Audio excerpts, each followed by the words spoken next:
Hello friends, welcome back to our channel. ಹೇಗಿದ್ದೀರಾ ಎಲ್ಲರೂ ಚೆನ್ನಾಗಿದ್ದೀರಾ ಅಂತ ಅಂದ್ಕೊಂಡಿದ್ದೀನಿ. ನಾನು ಚಾನಲ್ಗೆ ಯಾರಾದ್ರು ಸಬ್ಸ್ಕ್ರೈಬ್ ಮಾಡ್ತಾ ನೋಡ್ತಾ ಇದ್ದರೆ ದಯವಿಟ್ಟು ಸಬ್ಸ್ಕ್ರೈಬ್ ಮಾಡ್ಕೊಂಡು ನೋಡಿ ಅಂತ ಹೇಳ್ತಾ ಇವತ್ತಿನ ವೀಡಿಯೋನ ಶೇರ್ ಮಾಡ್ತಾ ಇದ್ದೀನಿ. ಸೊ ಇವತ್ತಿನ ವೀಡಿಯೋದಲ್ಲಿ ಇಂಪಾರ್ಟೆಂಟ್ ಇನ್ಫಾರ್ಮೇಷನ್ನ ಕೂಡ ಶೇರ್ ಮಾಡ್ತಾ ಇದ್ದೀನಿ. ವೀಡಿಯೋನ ಪೂರ್ತಿ ಕಂಪ್ಲೀಟಾಗಿ ವಾಚ್ ಮಾಡಿ. ಸೊ ಇವತ್ತು ಬೆಳಗಿನ ತಿಂಡಿಗೆ ನಾನು ಅಕ್ಕಿ ರೊಟ್ಟಿನ ಮಾಡ್ತಾಯಿದ್ದೀನಿ. ಸೊ ಅಕ್ಕಿ ರೊಟ್ಟಿಗೆ ಮೊದಲನೇದಾಗಿ ಅಕ್ಕಿ ಹಿಟ್ಟನ್ನು ತೊಗೊಂಡಿದ್ದೀನಿ. ಸೊ ಅಕ್ಕಿ ಹಿಟ್ಟಿಗೆ ಓಂಕಾಳು ಬರುತ್ತಲ್ಲ, ಸೊ ಓಂಕಾಳು ಒಂದು ಸ್ವಲ್ಪ, ಉಪ್ಪು ಸ್ವಲ್ಪ, ಹಾಗೆಯೇ ಈ ಒಂದು ಕಡಲೆ ಬೀಜ ಬರುತ್ತಲ್ಲ, ಸೊ ಕಡಲೆ ಬೀಜನ ಸ್ವಲ್ಪ ಜಜ್ಕೊಂಡು ಹಾಕಿದ್ದೀನಿ. ಕೊತ್ತಂಬರಿ ಸೊಪ್ಪು, ಹಾಗೆಯೇ ಈರುಳ್ಳಿ ಮತ್ತು ಹಸಿಮೆಣ್ಸಿನ್ಕಾಯಿ ಸಣ್ಣದಾಗಿ ಹೆಚ್ಚಿಟ್ಕೊಂಡು ಹಾಕಿದ್ದೀನಿ. ಸೊ ಇವೆಲ್ಲನೂ ಹಾಕ್ಕೊಂಡು ಅಕ್ಕಿ ರೊಟ್ಟಿನ ಮಾಡ್ತಾಯಿದ್ದೀನಿ. ಇದಕ್ಕೆ ಬೇಕಾದ್ರೆ ಸಬ್ಬಸಿಗೆ ಸೊಪ್ಪು, ನುಗ್ಗೆ ಸೊಪ್ಪು ಇವೆಲ್ಲ ಇತ್ತು ಅಂದರೆ ಅದನ್ನು ಕೂಡ ಆ್ಯಡ್ ಮಾಡ್ಕೊಬೋದು. ಸೊ ನಾನಿವಾಗ ಇಷ್ಟನ್ನು ಉಪಯೋಗಿಸ್ಕೊಂಡು ಅಕ್ಕಿ ರೊಟ್ಟಿ ಮಾಡ್ತಾಯಿದ್ದೀನಿ. ತುಂಬಾ ಚೆನ್ನಾಗಿರುತ್ತೆ ಈ ಒಂದು ಮೆಥಡಲ್ಲಿ ಮಾಡೋದ್ರಿಂದ. ಒಬ್ಬೊಬ್ಬರು ಒಂದೊಂದು ರೀತಿ ಅಕ್ಕಿ ರೊಟ್ಟಿನ ಮಾಡ್ತಾರೆ, ಬಟ್ ಈ ಥರ ನನಗೆ ತುಂಬ ಇಷ್ಟ ಆಗುತ್ತೆ ಈ ಥರ ಮೆಥಡಲ್ಲಿ ಮಾಡ್ಕೊಳ್ಳೋಂಥದ್ದು. ಸೊ ಈ ರೀತಿ ಚೆನ್ನಾಗಿ ಇವಾಗ ಕಿವುಚ್ಕೊಳ್ತಾ ಇದ್ದೀನಿ. ಅಂದರೆ ಅದು ನಾವೇನು ಈರುಳ್ಳಿ ಎಲ್ಲ ಹಾಕಿರ್ತೀವಲ್ಲ, ಸೊ ಈರುಳ್ಳಿ, ಕಡಲೆ ಬೀಜ, ಸೊ ಕಡಲೆ ಬೀಜನೂ ಅಷ್ಟೇ ಕಲ್ಲು ಇರುತ್ತಲ್ಲ, ಸೊ ಕಲ್ಲಲ್ಲಿ ಆಗಲಿ ಅಥವಾ ಮಿಕ್ಸಿಗೂ ಸಹ ಹಾಕ್ಕೋಬೋದು. ಮಿಕ್ಸಿಗೇ ಒಂದು ಈರುಳ್ಳಿ, ಹಾಗೆಯೇ ಕರಿಬೇವಿನ ಸೊಪ್ಪು, ಕೊತ್ತಂಬರಿ ಸೊಪ್ಪು ಮತ್ತು ಹಸಿಮೆಣ್ಸಿನ್ಕಾಯಿ, ಕಡಲೆ ಬೀಜ ಇವೆಲ್ಲನೂ ಹಾಕ್ಬಿಟ್ಟು ಒಂದು ರೌಂಡು ಅಷ್ಟೇ, ಒಂದು ರೌಂಡು ಅಥವಾ 2 ರೌಂಡ್ ಸುಮ್ಮನೆ ಆಫ್ ಮಾಡಿ ಆನ್ ಮಾಡಿದ್ರೂ ಸಾಕು. ಅದು ಒಂದು ರೀತಿ ಅರ್ಧಂಬರ್ಧ ರುಬ್ಬಿರುತ್ತಲ್ಲ, ಅದನ್ನೇ ನಾವು ಡೈರೆಕ್ಟಾಗಿ ಆ್ಯಡ್ ಮಾಡ್ಕೋಬೋದು, ಚೆನ್ನಾಗಿರುತ್ತೆ. ಸೊ ಇವಾಗ ಸ್ವಲ್ಪನೇ ನೀರನ್ನು ಹಾಕ್ಕೊಂಡು ಇದನ್ನು ಈಗ ಚೆನ್ನಾಗಿ ಮಿಕ್ಸ್ ಮಾಡ್ಕೊಳ್ತಾ ಇದ್ದೀನಿ. ಚೆನ್ನಾಗಿ ಇದನ್ನು ಕಲಿಸ್ಕೋಬೇಕು. ಸೊ ನನಗೆ ಎಸ್ಪೆಷಲಿ ಅಕ್ಕಿ ರೊಟ್ಟಿ, ರಾಗಿ ರೊಟ್ಟಿ ಎಲ್ಲನೂ ತುಂಬಾ ಇಷ್ಟ ಆಗುತ್ತೆ. ಹಾಗೆ ಕೂಡ ನಾನು ಇದನ್ನು ತಿಂದ್ಕೊಳ್ತೀನಿ, ಯಾಕೆಂದರೆ ಇದರಲ್ಲಿ ಆಲ್ರೆಡಿ ನಾವು ಎಲ್ಲ ಬೆರೆಸಿರ್ತೀವಿ ಅಲ್ವಾ. ಈರುಳ್ಳಿ ಇರುತ್ತೆ, ಹಾಗೆಯೇ ಕಡಲೆ ಬೀಜ ಎಲ್ಲನೂ ಇರುತ್ತಲ್ವ, ಹಾಗೆಯೇ ಡೈರೆಕ್ಟಾಗಿ ಇದನ್ನು ತಿನ್ಬೋದು. ಇಲ್ಲ ಅಂತಂದರೆ ಪರವಾಗಿಲ್ಲ, ಏನಾದರೂ ನಿಮಗೆ ಕಾಯಿ ಚಟ್ನಿ ಬೇಕು ಅಂದರೆ ಕಾಯಿ ಚಟ್ನಿ ಜೊತೆ ಕೂಡ ಇದನ್ನು ತಿನ್ಬೋದು, ತುಂಬ ಚೆನ್ನಾಗಿರುತ್ತೆ. ಇವತ್ತು ಬೆಳಗ್ಗೆ ಟಿಫನ್ಗೆ ಇದನ್ನೇ ಮಾಡ್ತಾಯಿದ್ದೀನಿ. ಹಾಗೆ ಮಧ್ಯಾಹ್ನಕ್ಕೆ ಒಂದು ರೈಸ್ ಏನಾದರೂ ಮಾಡೋಣ ಅಂತ ಹೇಳಿಬಿಟ್ಟು, ಸೊ ಇದನ್ನು ಫಸ್ಟ್ ಮಾಡಿಟ್ಬಿಟ್ಟು ಆಮೇಲೆ ಇದನ್ನು ಮಾಡ್ಕೊಳ್ಳೋಣ ಅಂತ. ಇನ್ನೊಂದೇನು ಗೊತ್ತಾ, ಸೊ ಇವತ್ತು ಅಕ್ಕಿ ರೊಟ್ಟಿ ಮಾಡೋ ಅಂಥದ್ದು ಏನಂತಂದರೆ, ಇದು ಮನೆಯಲ್ಲೇ ಮಾಡಿರೋಂಥ ಅಕ್ಕಿ ಹಿಟ್ಟು, ಅಂಗಡಿ ಹಿಟ್ಟಲ್ಲ. ಸೊ ನನಗೆ ಎಸ್ಪೆಷಲಿ ಮನೆಯಲ್ಲೇ ಮಾಡಿರೋಂಥ ಅಕ್ಕಿ ಹಿಟ್ಟಲ್ಲಿ ಅಕ್ಕಿ ರೊಟ್ಟಿ ಮಾಡ್ಕೊಂಡು ತಿನ್ನೋದು ಇಷ್ಟ. ನಾರ್ಮಲಾಗಿ ಯಾವಾಗಲೂ ಅಂಗಡಿಯಲ್ಲಿ ತೊಗೊಂಡು ಮಾಡ್ತಿದ್ದೆ. ಅಂಗಡಿಯಲ್ಲಿ ಮಾಡೋಂಥದ್ದು ಪ್ಯೂರ್ ವೈಟಾಗಿರುತ್ತೆ, ಬಟ್ ಮನೇಲಿ ಮಾಡೋಂಥದ್ದು ಲೈಟಾಗಿ ಕ್ರೀಮಿಶ್ ಕಲರ್ ಇರುತ್ತೆ, ಚೆನ್ನಾಗಿರುತ್ತೆ. ಯಾಕಂದರೆ ಇದು ಮನೆಯಲ್ಲೇ ಮಾಡಿರೋದ್ರಿಂದ ತುಂಬ ಹೈಜಿನಿಕಾಗಿ ಕೂಡ ಇರುತ್ತೆ. ಅಮ್ಮ ಮಾಡಿ ಮೊನ್ನೆ ದೀಪಾವಳಿ ಹಬ್ಬ ಇತ್ತಲ್ವ, ಸೊ ದೀಪಾವಳಿ ಹಬ್ಬದ ಟೈಮಲ್ಲಿ ಮನೆಯಲ್ಲೇ ಮಾಡಿರೋ ಅಂಥ ಅಕ್ಕಿ ಹಿಟ್ಟು, ರಾಗಿ ಹಿಟ್ಟು, ಹಾಗೆಯೇ ಮತ್ತು ಏನದು ಧನಿಯಾ ಪೌಡರು, ಸೊ ಇವೆಲ್ಲ ಮನೆಯಲ್ಲೇ ಮಾಡಿದ್ದನ್ನು ತಂದುಕೊಟ್ಟಿದ್ರು. ಅದ್ರ ಜೊತೆಗೆ ಈರುಳ್ಳಿ ಚಟ್ನಿ, ಶುಂಠಿ ಚಟ್ನಿ, ಹಾಗೆಯೇ ಮ್ಯಾಂಗೋದೊಂದು ಜಾಮ್ ಥರ ಮಾಡಿದ್ರು. ತುಂಬ ಚೆನ್ನಾಗಿತ್ತು. ಸೊ ಈ ಅಕ್ಕಿ ರೊಟ್ಟಿಗೆ ಕೂಡ ಅದನ್ನು ನಂಚ್ಕೊಂಡು ತಿನ್ಬೋದು, ಈರುಳ್ಳಿ ಚಟ್ನಿ ಜೊತೆಗೆ, ಶುಂಠಿ ಚಟ್ನಿ ಜೊತೆಗೆ ತುಂಬಾ ಟೇಸ್ಟಾಗಿರುತ್ತೆ. ಸೊ ಇವಾಗ ನಾನು ಮೊದಲನೇದಾಗಿ ಫಸ್ಟ್ ರೊಟ್ಟಿನ ಈ ರೀತಿ ಹೆಂಚು ಮೇಲೆ ತಟ್ಕೊಳ್ತಾ ಇದ್ದೀನಿ. ಸೊ ಈ ರೀತಿ ಹೆಂಚು ಮೇಲೆ ತಟ್ಕೊಂಡು ಆಮೇಲೆ ನಾನು ಹೋಳಿಗೆ ಶೀಟಲ್ಲಿ ತಟ್ತೀನಿ. ಸೊ ನಾನು ಈ ರೀತಿ ಫಸ್ಟೆಲ್ಲ ಅಕ್ಕಿ ರೊಟ್ಟಿ ಮಾಡಬೇಕು ಅಂದರೆ ಒಂದೇ ತವ ಯೂಸ್ ಮಾಡಿ, ಅಂದರೆ 2 ತವನ ಯೂಸ್ ಮಾಡ್ಕೊಳ್ತಾ ಇದ್ದೆ. ಸೊ ಒಂದು ರೊಟ್ಟಿ ಆದಮೇಲೆ ಇನ್ನೊಂದು ತವ ಮೇಲೇ ಡೈರೆಕ್ಟಾಗಿ ರೊಟ್ಟಿನ ತಟ್ಕೊಂಡು ಮಾಡ್ತಿದ್ದೆ. ಯಾಕಂದರೆ ಬಿಸಿ ತವ ಇತ್ತು ಅಂದರೆ ನಮಗೆ ಈ ಥರ ರೊಟ್ಟಿ ತಟ್ಟಕ್ಕೆ ಬರೋಲ್ಲ, ಈ ಒಂದು ರೊಟ್ಟಿನ. ಅದಕ್ಕೋಸ್ಕರ ನಾನೇನು ಮಾಡಿದೆ ಅಂದರೆ, ಈಗ ನಾನು ಹೋಳಿಗೆ ಶೀಟನ್ನು ತರಿಸ್ಕೊಂಡಿದ್ದೀನಿ, ಅದರಲ್ಲಿ ತುಂಬ ಚೆನ್ನಾಗಿ ಬರ್ತಾಯಿದೆ. ಸೊ ಇವಾಗ ಡೈರೆಕ್ಟಾಗಿ ಈ ರೀತಿ ಒಂದು ತವ ಮೇಲೇ ರೊಟ್ಟಿನ ತಟ್ಕೊಳ್ತಾ ಇದ್ದೀನಿ. ನಮಗೆ ಎಷ್ಟು ತೆಳ್ಳಗೆ ಬೇಕೋ ಅಷ್ಟು ತೆಳ್ಳಕ್ಕೆ ನಾವು ಈ ರೊಟ್ಟಿನ ತಟ್ಕೊಬೋದು. ಸೊ ಏನೂ ಬಿಟ್ಕೊಳ್ಳೋದಿಲ್ಲ, ನಾವು ಹೇಗೆ ತಟ್ಟಿರ್ತೀವೋ ಅದೇ ಥರನೇ ಬರುತ್ತೆ, ಎಲ್ಲೂ ಬಿಟ್ಕೊಳ್ಳೋದಿಲ್ಲ. ಸೊ ಲೈಟಾಗಿ ಇದಕ್ಕೆ ನಾನು ಒಂದು ಸ್ಪೂನ್ಗೆ ಆಗೋಷ್ಟು ಎಣ್ಣೆ ಹಾಕಿದ್ದೀನಿ ಅಷ್ಟೇ. ಸೊ ಇದರಲ್ಲಿ ಒಂದು ಕೈಯಲ್ಲಿ ಮೊಬೈಲ್ ಇಟ್ಕೊಂಡಿದ್ದೀನಿ, ಇನ್ನೊಂದು ಕೈಯಲ್ಲಿ ಅಕ್ಕಿ ರೊಟ್ಟಿನ ತಿರುಗಿಸ್ಕೊಡ್ತಾ ಇದ್ದೀನಿ. ಸೊ ಟ್ರೈಪಾಡಲ್ಲಿ ಹಾಕಿ ಬಿಡಬೇಕಾಗಿತ್ತು ನಾನು, ಹಾಗೆಯೇ ಕೈಯಲ್ಲೇ ಇಟ್ಕೊಂಡು ಮಾಡ್ತಾಯಿದ್ದೀನಿ. ಸೊ ನೋಡಿ, ಈಗ ತಿರುಗಿಸ್ಕೊಟ್ಟಿದ್ದೀನಲ್ಲ, ಎಲ್ಲೂ ಬ್ರೇಕ್ ಆಗಿಲ್ಲ. ಅಕ್ಕಿ ರೊಟ್ಟಿ ನೋಡಿದ್ರೆ ಎಷ್ಟು ಚೆನ್ನಾಗಿ ಬಂದಿದೆ ಅಂತ. ಸೊ ಎಷ್ಟು ಇದನ್ನು ಒಂದು ಸ್ವಲ್ಪ ಹೊತ್ತು ಬಿಟ್ಕೊಂಡು ತಿಂದರೆ ಆವಾಗಲೇ ತಿಂದರೆ ಬಿಸಿ ಬಿಸಿಯಾಗಿ ಕ್ರಿಸ್ಪಿಯಾಗಿ ಇನ್ನೂ ಚೆನ್ನಾಗಿರುತ್ತೆ. ಇಲ್ಲ ಅಂತಂದರೆ ತಣ್ಣಗಾದ್ಮೇಲೆ ಕೂಡ ಸಾಫ್ಟಾಗಿರುತ್ತೆ, ತಿನ್ಬೋದು. ಇವಾಗ ನೋಡಿ ಇದು ಬಂದುಬಿಟ್ಟು ಹೋಳಿಗೆ ಶೀಟು. ನಾನು ಇದನ್ನು ಮೀಶೋದಲ್ಲಿ ತರಿಸಿದ್ದೆ. ತುಂಬ ಅಂದರೆ ತುಂಬ ಚೆನ್ನಾಗಿದೆ. ಲೈಫ್ ಟೈಮ್ ಬರುತ್ತೆ ಇದು. ಅದರಲ್ಲಿ 10 ಇಯರ್ಸ್ ಅಂತ ಕೊಟ್ಟಿದ್ದಾರೆ. ಸೊ ಅಪ್ ಟು 10 ಇಯರ್ಸ್ವರೆಗೂ ನಾವು ಇದನ್ನು ಯೂಸ್ ಮಾಡ್ಬೋದು. ಹೋಳಿಗೆ ತಟ್ಟೋದಕ್ಕೆ, ಈ ರೀತಿ ಅಕ್ಕಿ ರೊಟ್ಟಿ, ರಾಗಿ ರೊಟ್ಟಿ ಎಲ್ಲ ತಟ್ಟೋದಕ್ಕೆ. ಯಾಕೆಂದರೆ ಈ ರೀತಿ ರೊಟ್ಟಿಗಳನ್ನ ಮಾಡಬೇಕು ಅಂದಾಗ ನಮಗೆ ಡೈರೆಕ್ಟಾಗಿ ಹೆಂಚು ಮೇಲೆ ತಟ್ಟೋಕ್ಕೆ ಬರೋಲ್ಲ. ಹೆಂಚು ತುಂಬ ಬಿಸಿ ಇರುತ್ತೆ. ಆ ಬಿಸಿ ಇದ್ರ ಮೇಲೇ ಈ ರೀತಿ ನಮಗೆ ರೊಟ್ಟಿ ತಟ್ಟೋಕ್ಕೆ ಬರೋಲ್ಲ.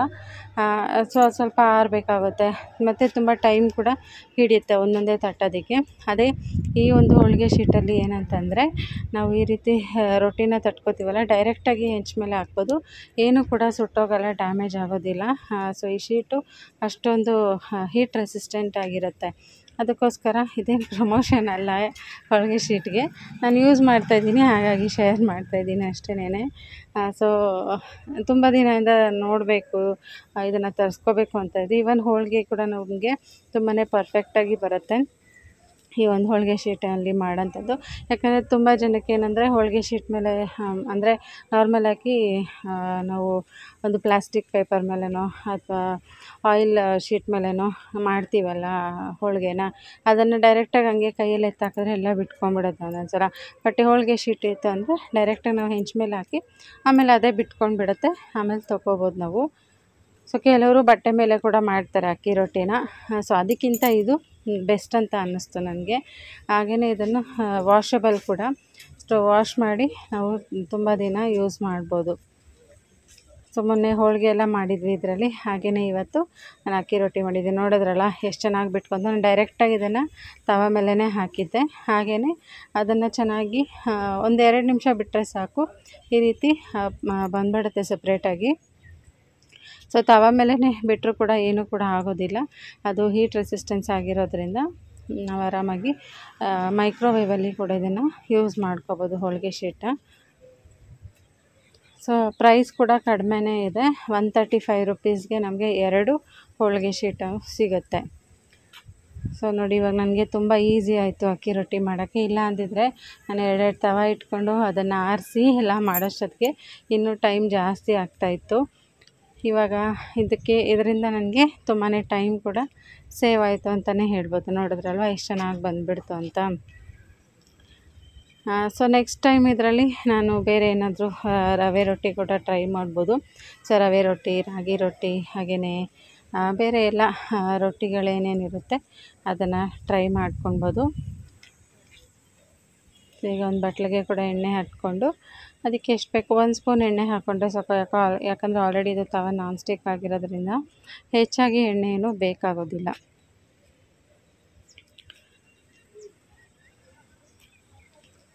ಸೊ ಇವಾಗ ನೆಕ್ಸ್ಟು ಇನ್ನೊಂದು ರೊಟ್ಟಿಗೆ ರೆಡಿ ಮಾಡ್ಕೊತೀನಿ. ಸೊ ಒಂದು ಟಿಶ್ಯೂ ತೊಗೊಂಡು ನೀಟಾಗಿ ಅದರಲ್ಲಿ ಏನಾದರೂ ಸ್ವಲ್ಪ ಲೈಟಾಗಿ ಏನಾದರೂ ಅಂಟ್ಕೊಂಡು, ನಾನು ಬೇಗನೆ ತೆಗೆದುಬಿಟ್ಟೆ. ಇನ್ನೊಂದು ಸ್ವಲ್ಪ ಹೊತ್ತು ಬಿಟ್ಟಿದ್ರೆ ಇನ್ನೂ ಫುಲ್ಲಾಗಿ ಬರ್ತಾಯಿತ್ತು. ಬಟ್ ಬೇಗ ತೆಗೆದಿದ್ದಕ್ಕೆ ಲೈಟಾಗಿ ಒಂಚೂರು ಅಂಟಿತ್ತು ಅಷ್ಟೇ. ಇವಾಗ ಅದನ್ನು ಒಂದು ಟಿಶ್ಯೂ ತೊಗೊಂಡು ಕ್ಲೀನ್ ಮಾಡಿಕೊಂಡು ಇನ್ನೊಂದು ರೊಟ್ಟಿನ ಈ ರೀತಿ ತಟ್ಕೊಳ್ತಾ ಇದ್ದೀನಿ. ಎಷ್ಟು ತೆಳ್ಳಗೆ ಬೇಕೋ ಅಷ್ಟು ತೆಳ್ಳಗೆ ನಾವು ತಟ್ಕೊಬೋದು. ಎಲ್ಲೂ ಕೂಡ ರೊಟ್ಟಿ ಬಿಟ್ಟು ಬರೋಲ್ಲ ಹೊರಗಡೆ, ಅಂದರೆ ಬ್ರೇಕಪ್ ಆಗೋದಿಲ್ಲ, ಅಷ್ಟು ಚೆನ್ನಾಗಿ ಬರುತ್ತೆ. ಸೊ ನಮ್ಮ ಮಕ್ಳಿಗೂ ಕೂಡ ಅಕ್ಕಿ ರೊಟ್ಟಿ ಅಂದರೆ ತುಂಬಾ ಇಷ್ಟ. ನನಗೂ ಕೂಡ ಅಷ್ಟೇ. ಇದನ್ನು ನನಗೆ ಯಾವಾಗಲಾದರೂ ಬೇಜಾರಾದಾಗ ಅಥವಾ ಏನಾದ್ರು ತಿನ್ನಬೇಕು ಅನ್ನಿಸ್ದಾಗ ಒಂದು ಪೀಸ್ ಎತ್ತಾಕೊಂಡ್ರೆ ಒಂದು ಸ್ವಲ್ಪ ಹೊತ್ತು ಚೀವ್ ಮಾಡ್ತಾ ಇರ್ಬೋದು. ಆ ಥರ ತಿಂದಷ್ಟು ಟೇಸ್ಟ್ ಬರ್ತಾ ಇರುತ್ತೆ. ಯಾಕೆ ಅಂದರೆ ಕಡಲೆ ಬೀಜ ಹಾಕಿರ್ತೀವಲ್ವ, ಸೊ ಅದಿನ್ನೂ ತಿಂತಾಯಿದ್ರೆ ಟೇಸ್ಟ್ ಕೊಡ್ತಾ ಇರುತ್ತೆ. ಹಾಗಾಗಿ ಇವಾಗ ನೋಡ್ತಾ ಇದ್ದೀರಲ್ಲ ಎಷ್ಟು ಚೆನ್ನಾಗಿ ರೊಟ್ಟಿಗಳು ರೆಡಿ ಆಗ್ತಾಯಿದೆ ಅಂತ. ಹಾಗೆಯೇ ಇವತ್ತಿನ ವೀಡಿಯೋದಲ್ಲಿ ಒಂದು ಇಂಪಾರ್ಟೆಂಟ್ ಇನ್ಫಾರ್ಮೇಷನ್ನ ಕೂಡ ಶೇರ್ ಮಾಡಿದ್ದೀನಿ. ಸೊ ಅದನ್ನು ಕೂಡ ನೋಡಿ. ಸೊ ತುಂಬ ಜನ ಕೇಳ್ತಾಯಿದ್ರಿ, ನಾನು ದೇವ್ರ ಮನೆಯಲ್ಲಿ ಒಂದು ಚೊಂಬಲ್ಲಿ ಯಾವಾಗೂ ನೀರು ಇಟ್ಟಿರ್ತೀನಲ್ವ, ಅದು ಯಾಕೆ, ಏನಕ್ಕೆ ಇಡಬೇಕು ಅಂತೆಲ್ಲ ಕ್ವಶನ್ಸ್ ಕೇಳ್ತಾಯಿದ್ರಿ ಅಲ್ವ. ಯಾಕೆ ಯಾವಾಗ್ಲೂ ಒಂದು ಚೊಂಬಲ್ಲಿ ನೀರು ಇಟ್ಟಿರ್ತೀರಾ ದೇವ್ರ ಮನೆಯಲ್ಲಿ ಅಂತ. ಸೊ ಅದಕ್ಕೇನು ಕಾರಣ, ಯಾಕೆ ಇಟ್ಟಿರ್ತೀನಿ ಅನ್ನೋದನ್ನ ವಿಡಿಯೋ ಎಂಡಲ್ಲಿ ಶೇರ್ ಮಾಡಿದ್ದೀನಿ. ಸೊ ವಿಡಿಯೋನ ಕಂಪ್ಲೀಟಾಗಿ ವಾಚ್ ಮಾಡಿದ್ರೆ ನಿಮಗೆ ಗೊತ್ತಾಗುತ್ತೆ. ಹಾಗೆ ರೀಸೆಂಟಾಗಿ ದೀಪಾವಳಿ ಹಬ್ಬ ಆಗಿದ್ದರಿಂದ ಮನೆಯೆಲ್ಲ ಪೂರ್ತಿ ಕ್ಲೀನ್ ಮಾಡಿದ್ದೆ ಒಂದು ಕಡೆಯಿಂದ. ಸೊ ಇವಾಗ ನಾನು ಅಡುಗೆ ಮನೆ ನೋಡೋದಕ್ಕೆ ಚೆನ್ನಾಗಿದೆ, ನೀಟಾಗಿ ಆರ್ಗನೈಸ್ ಮಾಡಿ ಇಟ್ಕೊಂಡಿದ್ದೀನಿ. ಸೊ ನೀಟಾಗಿದ್ದರೆ ಅಡುಗೆ ಮನೆ ನೀಟಾಗಿತ್ತು ಅಂದರೆ ನಮಗೂ ಒಂಥರ ಖುಷಿ ಅಲ್ವಾ, ಅಡುಗೆ ಮನೆ ಹೋಗೋದಕ್ಕೆ ಹಾಗೆ ಅಡುಗೆ ಮಾಡೋದಕ್ಕೂ ಸಹ ಖುಷಿ ಆಗುತ್ತೆ. ಸೊ ಇವಾಗ ಅದರದ್ದು ಸ್ಟಾರ್ಟಿಂಗ್ ಒಂದು ಕ್ಲಿಪ್ಪಿಂಗ್ ಶೇರ್ ಮಾಡಿದ್ದೆ ನಾನು. ಸೊ ನೆಕ್ಸ್ಟ್ ಟೈಮ್ ಯಾವಾಗಲಾದರೂ ನಾನು ಶೇರ್ ಮಾಡ್ತೀನಿ ಯಾವ ಥರ ಅಡುಗೆ ಮನೇನ ಇವಾಗ ಜೋಡಿಸ್ಕೊಂಡಿದ್ದೀನಿ ಅಂತ ಹೇಳಿಬಿಟ್ಟು.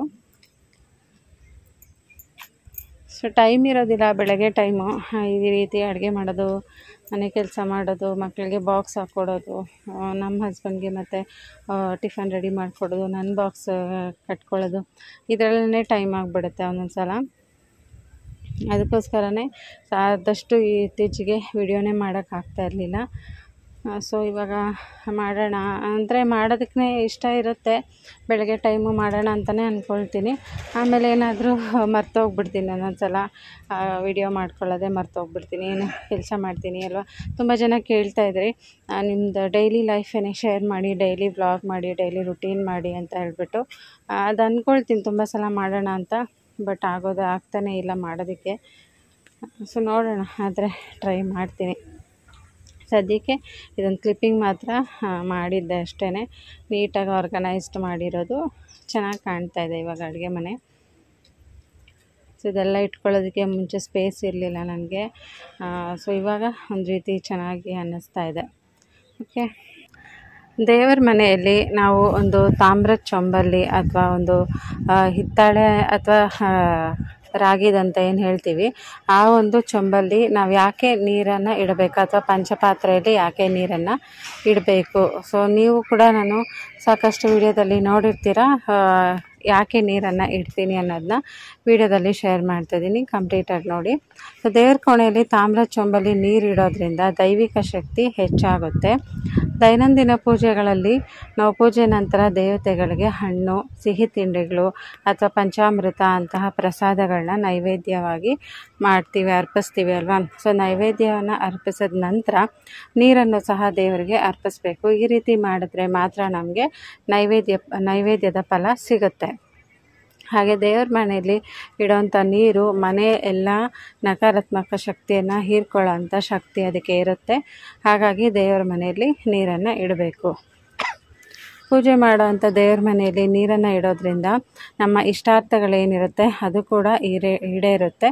ಹಾಗೆ ಮನೆಯಲ್ಲಿ ಯಾವಾಗಲೂ ಸಂತೋಷ ತುಂಬಿರುತ್ತೆ ಅಂತಲೇ ಹೇಳ್ಬೋದು. ಸೊ ಇದನ್ನು ನಮ್ಮ ಹಿರಿಯರು ಕೂಡ ಪಾಲಿಸ್ಕೊಂಡು ಬಂದಿದ್ದಾರೆ. ಸೊ ದೇವ್ರ ಮನೆಯಲ್ಲಿ ಯಾವಾಗಲೂ ನೀರಿನಲ್ಲಿ ತುಳಸಿಯ ಒಂದೆರಡು ತುಳಸಿ ಎಲೆಗಳನ್ನ ಹಾಕಿ ಇಡೋದ್ರಿಂದ ನೀರು ತುಂಬ ಪರಿಶುದ್ಧವಾಗಿರುತ್ತೆ ಹಾಗೂ ಪವಿತ್ರವಾಗಿರುತ್ತೆ. ಹಾಗೆ ಕೆಲವರು ಪೂಜಾ ಕೈಂಕರ್ಯಗಳನ್ನ ಮಾಡ್ತಾ ಇರ್ತಾರೆ. ಒಂದು ಮನೇನ ಶುದ್ಧೀಕರಣ ಮಾಡಬೇಕು ಅಥವಾ 15 ದಿನಕ್ಕೊಂದು ಸಲ ನೀವೇನು ದೇವ್ರ ಮನೆಯೆಲ್ಲ ಕ್ಲೀನ್ ಮಾಡಬೇಕಾದ್ರೆ ಸೊ ಇಡೀ ಮನೆಗೆ ಆ ಒಂದು ಚೊಂಬಲಿರೋಂಥ ನೀರನ್ನೇ ಪ್ರೋಕ್ಷಣೆ ಮಾಡೋದ್ರಿಂದ ತುಂಬ ಅದು ಹೋಲಿ ವಾಟರ್ ಥರ ಆಗಿಬಿಡುತ್ತೆ, ಅಂದರೆ ಪರಿಶುದ್ಧವಾಗಿರೋಂಥ ಒಂದು ಪವಿತ್ರವಾದ ನೀರು ಆಗಿಬಿಡುತ್ತೆ. ಅದರಲ್ಲೇ ನೀವು ಮನೆಯೆಲ್ಲ ಶುದ್ಧೀಕರಣ ಕೂಡ ಮಾಡ್ಕೋಬೋದು.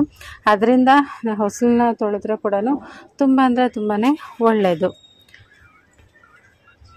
ಹಾಗೆಯೇ ನಾವು ದೇವ್ರ ಮನೆಯಲ್ಲಿ ಹೂವು, ಪತ್ರೆ, ಪೂಜಾ ಸಾಮಗ್ರಿ ಎಲ್ಲ ಎಷ್ಟು ಮುಖ್ಯನೋ ಅದಕ್ಕಿಂತ ಹೆಚ್ಚು ನೀರನ್ನು ಇಡೋದು. ಯಾಕಂದರೆ ತುಳಸಿ ಹಾಕಿದ ನೀರು ಮತ್ತು ನೀರಿನಲ್ಲಿ ಓಂ ಅಂತ ಬರೆದು ದೇವ್ರ ಕೋಣೆಯಲ್ಲಿ ಪೂಜಾ ಸಾಮಗ್ರಿಗೆ ಇಡೋದ್ರಿಂದ ನಮಗೆ ಆ ಒಂದು ಶುದ್ಧೀಕರಣ ಏನಿರುತ್ತಲ್ಲ, ಆ ಪೂಜೆ ಮಾಡಿರೋದು ಪರಿಪೂರ್ಣ ಫಲ ನಮಗೆ ಸಿಗುತ್ತೆ. ಸೊ ಮನೆಗೆ ಸಮೃದ್ಧಿ ತರುತ್ತೆ, ಹಾಗೆ ದೇವರ ಒಂದು ಅನುಗ್ರಹ ಕೂಡ ಆಗುತ್ತೆ ನಮಗೆ ಅಂತಲೇ ಹೇಳ್ಬೋದು. ವಾಸ್ತು ಪ್ರಕಾರ ನಾವು ಪೂಜೆ ಮಾಡೋಂಥ ಸ್ಥಳಗಳಲ್ಲಿ ನೀರಿನ ಮಡಿಕೆ ಇಡೋದು ಸಮೃದ್ಧಿಯ ಸಂಕೇತ ಅಂತಲೇ ಹೇಳ್ತಾರೆ. ಹಾಗಾಗಿ ಒಂದು ಮಣ್ಣಿನ ಮಡಿಕೆಯಲ್ಲಾದರೂ ಪರವಾಗಿಲ್ಲ ಅಥವಾ ಈ ರೀತಿ ತಾಮ್ರದ ಒಂದು ಚೊಂಬಲಾದರೂ ಪರವಾಗಿಲ್ಲ ಇಡೋದ್ರಿಂದ ಮನೆಯಲ್ಲಿ ಪಾಸಿಟಿವ್ ಎನರ್ಜಿ ಅನ್ನೋದು ಜಾಸ್ತಿ ಆಗುತ್ತೆ. ಇದನ್ನು ದೇವ್ರ ಮನೆಯಲ್ಲಿ ಈಶಾನ್ಯ ಮೂಲೆಯಲ್ಲಾದರೂ ಆಗಿರ್ಬೋದು ಅಥವಾ ಕುಬೇರ ಮೂಲೆಯಲ್ಲಾದರೂ ಆಗಿರ್ಬೋದು ಇದನ್ನು ಇಟ್ಟರೆ ಒಳ್ಳೆಯದಾಗುತ್ತೆ. ಹಾಗೆಯೇ ಇದರಲ್ಲಿರೋಂಥ ನೀರನ್ನು ನಾವು ಕೂಡ ಸೇವನೆ ಮಾಡೋದ್ರಿಂದ ಸೊ ತಾಮ್ರದ ನೀರು ನಮ್ಮ ಬಾಡಿಗೆ ತುಂಬಾ ಒಳ್ಳೆಯದು. ಹಾಗಾಗಿ ಆ ನೀರನ್ನು ನಾವು ಕೂಡ ಕುಡಿಬೋದು, ತುಂಬಾ ನಮ್ಮ ಆರೋಗ್ಯಕ್ಕೂ ಕೂಡ ಒಳ್ಳೆಯದು. ಹಾಗೆಯೇ ನೀರನ್ನು ಆವಾಗವಾಗ ಬದಲಾಯಿಸ್ತಾ ಇರಿ. ಸೊ ಡೈಲಿ ಬೇಕಾದರೂ ಇದನ್ನು ನಾವು ನೀರನ್ನು ಚೇಂಜ್ ಮಾಡ್ಬೋದು. ಸೊ ಪ್ರತಿದಿನ ನೀವೇನಾದರೂ ಹೊಸಲು ತೊಳಿತೀರ ಅಂದರೆ ಇದೇ ನೀರನ್ನು ಉಪಯೋಗಿಸ್ಕೊಂಡು ಹೊಸಲನ್ನು ತೊಳಿಬೋದು, ತುಂಬಾ ಒಳ್ಳೆಯದು.